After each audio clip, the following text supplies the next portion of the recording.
नंदी और भोलेनाथ का अटूट संबंध। प्राचीन भारतीय संस्कृति में भगवान शिव को संहार और सृजन दोनों का देवता माना गया है। वे कैलाश पर्वत पर निवास करते हैं और उनकी पूजा बिना नंदी के अधूरी मानी जाती है। नंदी केवल भगवान शिव का वाहन ही नहीं, बल्कि उनके परम भक्त, सेवक और पुत्र समान हैं। नंदी और भोलेनाथ का यह संबंध इतना गहरा और अटूट है कि हर शिवालय में शिवलिंग के सामने नंदी की मूर्ति स्थापित होती है। भक्त जब शिवलिंग का दर्शन करते हैं तो पहले नंदी महाराज की आंखों के बीच से शिव का ध्यान करने की परंपरा है। यह दर्शाता है कि नंदी शिव भक्ति का माध्यम है। नंदी का जन्म। शास्त्रों में वर्णित है कि नंदी का जन्म ऋषि शिलाद के घर हुआ। ऋषि शिलाद महायज्ञों और तप के लिए प्रसिद्ध थे, लेकिन उनके कोई संतान नहीं थी। उन्होंने घोर तपस्या करके भगवान शिव को प्रसन्न किया। भगवान शिव उनके सामने प्रकट हुए और वरदान मांगने को कहा। शिलाद ने पुत्र की इच्छा व्यक्त की। तब शिवजी ने कहा कि उन्हें एक ऐसा पुत्र मिलेगा जो शिव भक्ति में लीन रहेगा और अमरत्व प्राप्त करेगा। एक दिन जब शिलाद खेत जोत रहे थे तो हल से धरती फट गई और उसमें से एक दिव्य बालक प्रकट हुआ। वह बालक अत्यंत तेजस्वी था, जिसका शरीर गौर वर्ण का था और नेत्रों में अद्भुत चमक थी। ऋषि शिलाद ने उस बालक का नाम रखा नंदी। नंदी बचपन से ही अत्यंत बुद्धिमान और भक्ति में लीन थे। वे निरंतर एयूएम नमः शिवाय का जप करते और तपस्या में लीन रहते। धीरे धीरे उनकी भक्ति इतनी प्रगाढ़ हो गई कि उनका पूरा जीवन केवल शिव के चरणों में समर्पित हो गया। कहते हैं कि एक बार देवगण नंदी के पास आए और बोले, हे बालक, तुम्हारी आयु बहुत कम है। यह सुनकर नंदी ने अपने पिता से कहा कि वे शिवजी की शरण लेना चाहते हैं। शिलाद ने पुत्र को लेकर घोर तपस्या की। तब शिवजी प्रकट हुए और नंदी को वरदान दिया, हे पुत्र, आज से तुम मेरे गणों के अधिपति होगे। मैं तुम्हें अपना वाहन बनाऊंगा।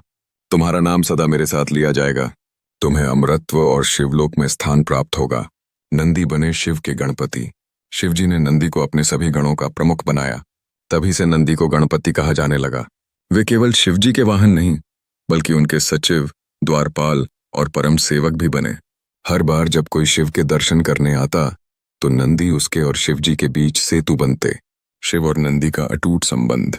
नंदी और भोलेनाथ का संबंध केवल वाहन और स्वामी का नहीं है, यह संबंध भक्ति और कृपा का है। जब भी शिवजी गहन समाधि में लीन रहते, नंदी घंटों उनके समीप स्थिर खड़े रहते। उनकी मुद्रा इतनी अडिग होती थी कि मानो स्वयं तपस्या कर रहे हों।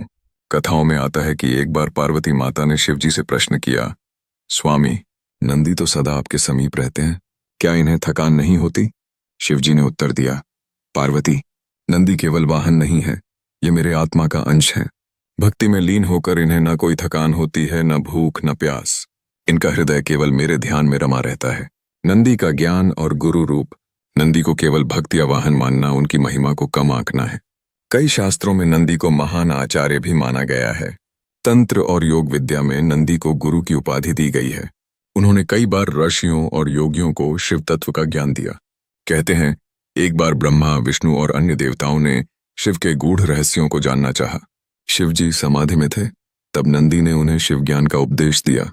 इस प्रकार नंदी केवल सेवक ही नहीं, बल्कि शिव तत्व के प्रचारक भी हैं। नंदी और शिव। मंदिर परंपरा। हर शिव मंदिर में नंदी की मूर्ति शिवलिंग के सामने स्थापित होती है।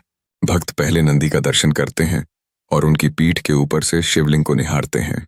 इसका प्रतीकात्मक अर्थ यह है कि जैसे नंदी अपने पूरे मन, वचन और कर्म से शिव भक्ति में लीन रहते हैं, वैसे ही हर भक्त को भी नंदी के माध्यम से शिव की ओर बढ़ना चाहिए। नंदी की अडिग भक्ति की कथा। एक प्रसिद्ध कथा आती है कि एक बार रावण ने भगवान शिव को प्रसन्न करने के लिए तपस्या की। जब रावण कैलाश पहुंचा तो नंदी ने उसे शिवजी तक पहुंचने से रोका। इस पर रावण ने नंदी का उपहास उड़ाते हुए कहा, तुम्हारा यह वानर जैसा मुख कैसा है?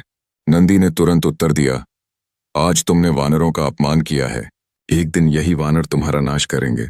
यही शाप आगे चलकर रामायण में सच हुआ, जब श्री राम के साथ वानर सेना ने रावण का वध किया। नंदी और भक्तों का संबंध। नंदी की एक विशेषता यह है कि वे भक्त और भगवान के बीच सेतु बनते हैं। मान्यता है कि यदि कोई भक्त नंदी के कान में अपनी प्रार्थना कहे तो नंदी सीधे शिवजी तक वह संदेश पहुंचा देते हैं। इसलिए मंदिरों में लोग नंदी के कान में अपनी मनोकामना कहते हैं। शिव के साथ नंदी का एकत्व। शिव पुराण में कहा गया है कि नंदी शिव के इतने निकट हैं कि उनका अस्तित्व शिव से अलग नहीं माना जाता। जैसे शिव बिना भस्म, गंगा, त्रिशूल और डमरू के अधूरे हैं, वैसे ही नंदी के बिना भी अधूरे हैं। नंदी और भोलेनाथ का अटूट संबंध भक्ति का प्रतीक है। यह संबंध हमें सिखाता है कि सच्ची निष्ठा और समर्पण से ही ईश्वर तक पहुंचा जा सकता है। नंदी ने अपने जीवन को शिव को समर्पित कर दिया और बदले में शिव ने उन्हें अमरत्व और अपने हृदय में स्थान दिया। इस प्रकार नंदी और भोलेनाथ का संबंध केवल पुराणों की कथा नहीं, बल्कि भक्ति का अद्भुत संदेश है। यह हमें प्रेरणा देता है कि यदि हम भी नंदी की तरह अटूट विश्वास और समर्पण से ईश्वर की शरण लें, तो शिव कृपा अवश्य प्राप्त होती है। नंदी की परीक्षा। शिव और नंदी का संबंध इतना पवित्र था कि कई बार देवता और ऋषि भी यह जानना चाहते थे कि आखिर नंदी में ऐसा क्या है जो उन्हें शिवजी का सबसे निकटस्थ बनाता है। कहते हैं, एक बार देवर्षि नारद ने शिवजी से प्रश्न किया, भोलेनाथ, आपके चारों ओर अनगिनत गण, भक्त और देवता रहते हैं, परंतु आपने नंदी को ही सबसे प्रिय क्यों बनाया? शिवजी मुस्कुराए और बोले, नारद, भक्ति की पहचान केवल शब्दों से नहीं बल्कि समर्पण से होती है। यदि तुम चाहो तो नंदी की भक्ति की परीक्षा ले सकते हो। नारद जी ने तुरंत योजना बनाई। वे नंदी के पास पहुंचे और बोले, नंदी, सुना है तुम भगवान शिव के सबसे प्रिय हो, लेकिन यदि वे तुम्हें छोड़कर किसी अन्य को वाहन बना लें तो? नंदी ने फोल्डेड हैंड से उत्तर दिया, हे नारद मुनि, शिव मेरे स्वामी हैं। यदि वे चाहें तो मुझे त्याग सकते हैं, परंतु मैं उन्हें कभी नहीं छोड़ सकता। वे मुझे वाहन बनाएं या न बनाएं, मैं तो उनकी धूल में भी सुख मानूंगा। मेरा अस्तित्व उनके बिना शून्य है। नारद यह सुनकर भाव विभोर हो गए। उन्होंने तुरंत जाकर शिवजी को प्रणाम किया और कहा, भगवान, अब मुझे समझ आया कि नंदी आपके इतने प्रिय क्यों हैं।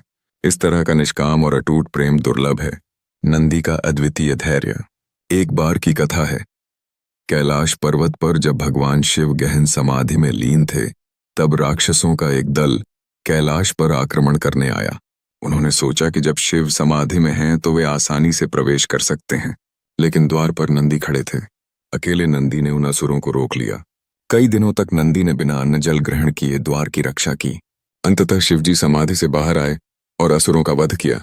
शिवजी ने नंदी को गले लगाते हुए कहा, वत्स नंदी, तुम्हारा धैर्य और कर्तव्य निष्ठा ही तुम्हें सबसे विशेष बनाती है। जब तक मेरे गण रहेंगे, उनके नेता तुम ही रहोगे। पार्वती और नंदी। माता पार्वती भी नंदी की भक्ति और निष्ठा से अत्यंत प्रभावित थीं। विवाह के बाद जब पार्वती पहली बार कैलाश आईं, तो नंदी ने शिवजी से कहा, प्रभु, अब तक मैंने आपकी सेवा की है, पर आज से मैं माता पार्वती की भी सेवा करूंगा, क्योंकि माता आपके अर्धांगिनी हैं। यह सुनकर शिवजी प्रसन्न हुए और बोले, नंदी, तुम केवल मेरे ही नहीं बल्कि पार्वती के भी प्रिय पुत्र हो। हमारे बीच कोई भेद नहीं है। तभी से नंदी माता पार्वती के भी परम सेवक माने जाते हैं। नंदी का वरदान। एक और कथा आती है कि एक बार एक गरीब भक्त, जिसका नाम गोपाल था, नंदी के चरणों में बैठकर रोने लगा। उसने कहा, हे नंदी महाराज, मैं शिवजी से सीधे मिल नहीं पा रहा। मेरी आवाज इतनी छोटी है कि वे सुनेंगे या नहीं, मुझे संदेह है। नंदी ने स्नेहपूर्वक कहा, वत्स, तुम अपना मनोकामना मेरे कान में कह दो, मैं उसे अवश्य अपने स्वामी तक पहुंचाऊंगा। भक्त ने ऐसा ही किया और थोड़े समय बाद उसकी सभी मनोकामनाएं पूरी हो गईं। तभी से यह परंपरा चली कि भक्त नंदी के कान में अपनी प्रार्थना कहते हैं। नंदी का महत्व। भक्ति का प्रतीक। नंदी और शिव का संबंध हमें यह सिखाता है कि जब भक्ति निष्काम हो, जब समर्पण पूर्ण हो, जब विश्वास अडिग हो, तब ईश्वर और भक्त के बीच कोई दूरी नहीं रह जाती। नंदी ने कभी अपनी इच्छाएं नहीं रखीं। उन्होंने कभी भगवान शिव से कोई वरदान नहीं मांगा। उनकी एक ही चाहत थी, सिर्फ शिव के चरणों में रहना। इसलिए आज भी जब भक्त शिवलिंग का दर्शन करते हैं तो नंदी की दृष्टि से होकर भगवान को देखते हैं। यह संदेश देता है कि शिव तक पहुंचने का मार्ग भक्ति और समर्पण से ही गुजरता है। इस प्रकार नंदी और भोलेनाथ का अटूट संबंध केवल कथा नहीं, बल्कि संपूर्ण मानवता के लिए एक आदर्श है। यह हमें सिखाता है कि यदि हम भी नंदी की तरह समर्पित हो जाएं, तो भगवान शिव अवश्य हमें अपना मान लेंगे। नंदी और समुद्र मंथन। समुद्र मंथन के समय जब विष हलाहल निकला तो पूरा ब्रह्मांड कांप उठा। देवता और दानव दोनों भयभीत हो गए। कोई भी उस विष को छूने का साहस नहीं कर पा रहा था। तब सभी ने भगवान शिव की शरण ली। शिवजी ने करुणा स्वरूप वह विष पी लिया, लेकिन विष अत्यंत प्रबल था। विष गले में रुक गया और उनका कंठ नीलवर्ण हो गया। तभी से वे नीलकंठ कहलाए। इस समय नंदी ने अपने स्वामी को बचाने के लिए एक अद्भुत कार्य किया। उन्होंने शिवजी के शरीर को विष की तीव्रता से बचाने के लिए 3 बाण छोड़े। 3 बाण अपनी श्वास और तप शक्ति से उनकी पीड़ा को कम किया। कथा आती है कि नंदी ने अपनी शक्ति से विष का प्रभाव रोक दिया, तभी शिवजी स्थिर रह सके। तब शिवजी ने कहा, नंदी, शिव पार्वती के पुत्र कार्तिकेय जब छोटे थे तब वे अक्सर नंदी के साथ खेलते। कार्तिकेय नंदी की पीठ पर बैठकर कैलाश के चारों ओर घूमते। नंदी उन्हें अत्यंत प्रेम से संभालते और कभी थकते नहीं। एक बार कार्तिकेय ने नंदी से पूछा, नंदी दादा, आप सदा पिताजी के चरणों में क्यों रहते हैं? नंदी ने उत्तर दिया, बालक, भगवान शिव मेरे स्वामी ही नहीं, मेरे प्राण भी हैं। जब तक मैं जीवित हूं तब तक मेरी हर सांस उन्हीं के लिए है। जैसे तुम अपने माता पिता के बिना नहीं रह सकते, वैसे ही मैं शिव के बिना शून्य हूं। कार्तिकेय यह सुनकर भावुक हो गए और बोले, अब मैं समझ गया कि पिताजी आपको इतना प्रिय क्यों मानते हैं। रावण और नंदी का प्रसंग। रामायण काल की एक और रोचक कथा है। रावण जब कैलाश पर्वत पर शिवजी का दर्शन करने पहुंचा तो द्वार पर नंदी ने उसे रोका। रावण ने क्रोध में नंदी का अपमान करते हुए कहा, तुम तो वानर जैसे दिखते हो। नंदी ने शांत स्वर में उत्तर दिया, हे रावण, आज तुमने वानरों का अपमान किया है। यही वानर एक दिन तुम्हारा विनाश करेंगे। यही शाप आगे चलकर सच हुआ।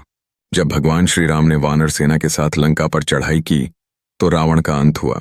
ये नंदी की भविष्यवाणी ही थी। नंदी और ऋषियों का ज्ञान। एक बार कुछ ऋषि शिव तत्व को जानने की इच्छा से कैलाश आए। शिवजी गहन समाधि में थे। तब नंदी ने ही उन्हें शिव ज्ञान का उपदेश दिया।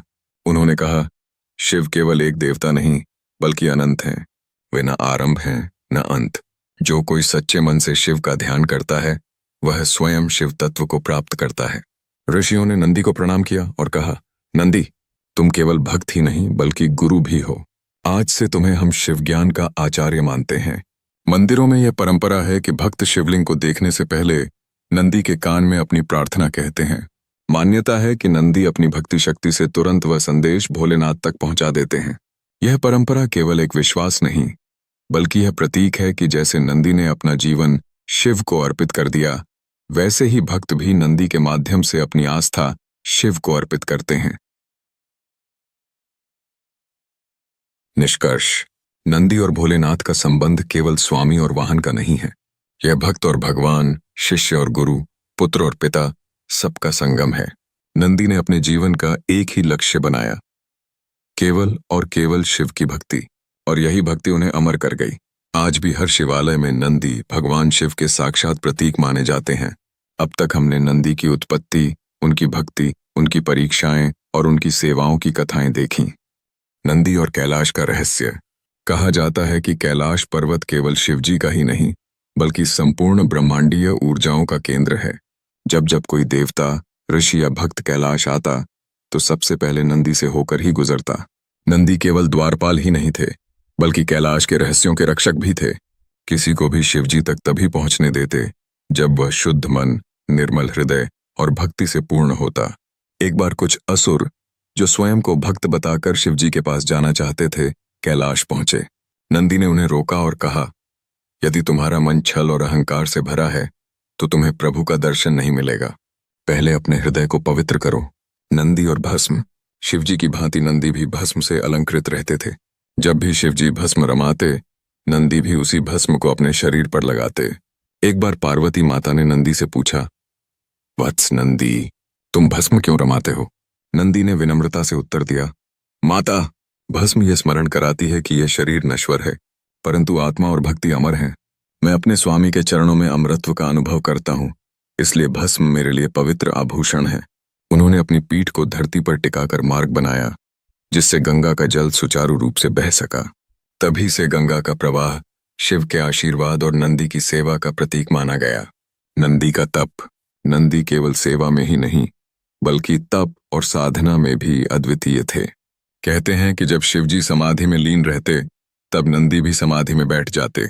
उनकी एकाग्रता इतनी गहन होती कि उनके चारों ओर ऋषि मुनि ध्यान करने आते और नंदी को ही अपना आदर्श मानते।